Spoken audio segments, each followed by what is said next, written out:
Hi everyone, welcome back. I hope you had a fantastic session. To reintroduce myself, I'm Claire, the VP at GSV Ventures, and I'm so beyond excited to have with me here Wadood, the CPO of Candor. And he's actually the winner of our Higher Ed Bake-Off that happened yesterday, the official GSV Guild Higher Ed Bake-Off.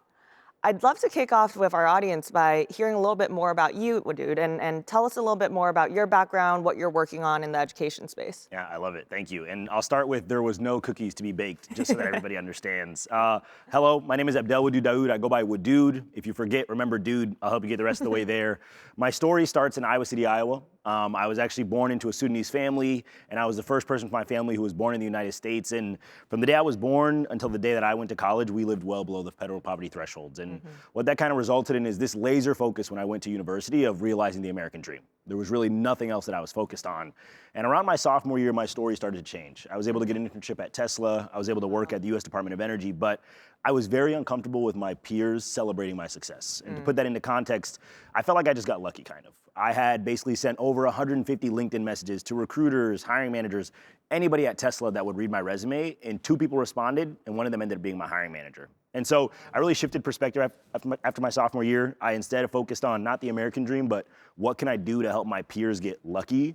And that was kind of the first step, I think, on the Candor journey. So I ended up leaving Iowa State University with a mechanical engineering degree, starting as a product manager at Microsoft, but was still addicted to that problem. And now, the Candor platform really exists to kind of give everybody a level playing field so that you don't hope to reach out and hope that somebody gives you a chance, but instead, if you have what it takes and you are really committed, we built the platform to be able to connect those dots. I love that. I mean, I think one thing we always come back to at GSV, and it's a very oversaid mantra, but talent is everywhere, but opportunity is not, and everything that you're working on is an embodiment of that. I'd love to hear a little bit more about Candor. What do you all do? Tell the audience a little bit more about the company and any, I guess, numbers or traction that you guys have been able to garner. I love it. Yeah, so Candor stands for Candid Conversations That Open Career Doors. It's Candoor, and we're a web platform that connects diverse and otherwise underserved college and early in career students and professionals to in-career professionals as a way to build their social capital, with our long-term vision being, can we truly articulate what is the data that's needed to understand if somebody's ready for a job without having to depend on the 500-word black and white document called a resume. As of today, we have a really incredible team led by our CEO, Christina Hu, at HBS grad. And as of today, we're really focused on our university partnership strategy. We have Iowa State University as one of our partners. We have multiple other university partners on the pipeline, a few employer customers. And the most exciting thing for us is we're starting to build that flywheel where we have students meeting with in-career professionals before a career fair, building up their confidence in social capital. And we have a few proof points of where we've really gone from what we like to call candid conversation to career. So somebody comes onto our platform, says, I don't know what I want to do with my life. We've been able to connect those dots into getting them into a role like a consultant at Deloitte. That's amazing. And what was actually your journey to the education world? Ooh, my journey. Yeah. So one part of my introduction that I didn't touch on, after my sophomore year, I no longer cared about my own success, and I got super involved with NSBE, the National Society of Black Engineers, and I actually ended up leading corporate partnerships on behalf of that society. Wow. So I would be meeting with, HR leaders from Google, Microsoft, Chevron, and more, and I'd say between my experience getting into Tesla, my experience at NSBE, basically managing really high-scale partnerships with really incredible companies, I started to realize the opportunities that existed in the space. And the cherry on top is when I started my career at Microsoft, I actually led the recruitment and retention V team for the Blacks at Microsoft Employee Resource Group. And I mean, those experiences, I think, were my journey in. I think my story is grounded in I didn't have a level playing field, but my career really enabled me to say, you know what, it's still reasonable to pull those behind me forward and do it confidently. Yeah, that's an amazing story. I guess I want to switch gears back to, the event that you were at yesterday, the Guild Higher Ed Bake-Off. For our audience members who are tuning in virtually or those even just passing by the physical ASU+GSV space, tell us a little bit more about what the event was, what the process was like, all about the experience. Yeah, no, I love it. And I'll preface with this, this is my first time at the conference. And Cool.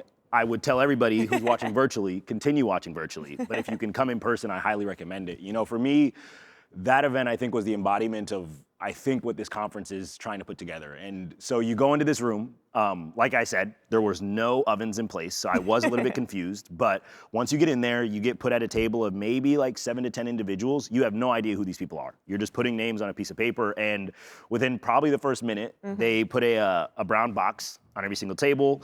And when you open the box, there's some problems, some context, some challenges, and our entire goal is that we had 15 minutes with people that we had no idea who their names even were to devise a strategy. And we were judged on how implementable it was, how innovative it was, and I believe like just the effectiveness of the program overall. And so my team, you know, we struggled the first couple of minutes. I'm not gonna lie. It's really hard when you don't know other people's communication styles, et cetera, et cetera. But after, you know, we kind of got through that first 3-minute period, we started brainstorming, and it was nothing more than words. And I remember vividly, you know, like one word was fun and one word was rural. Our prompt was that we had students from rural America who were not able to turn their homework in on time. And so what can we do to help figure that out? And so we devised this plan that led to, you know, strategic partnerships with T-Mobile so that we can lead to no hotspots powered by SpaceX. We thought about how we can make this a really flexible program. Being somebody who was raised in Iowa, I knew that somebody who might live in a rural location, like how we think of education, might not be what they need. If they're a farmer and they need to farm, might not make sense to give them fluffer courses, et cetera, et cetera. So I think the last couple of minutes we said, hey, they're only gonna remember the first 7 words that we say and the last 7 words that we say. And so we kicked things off saying fun, flexible, and funded.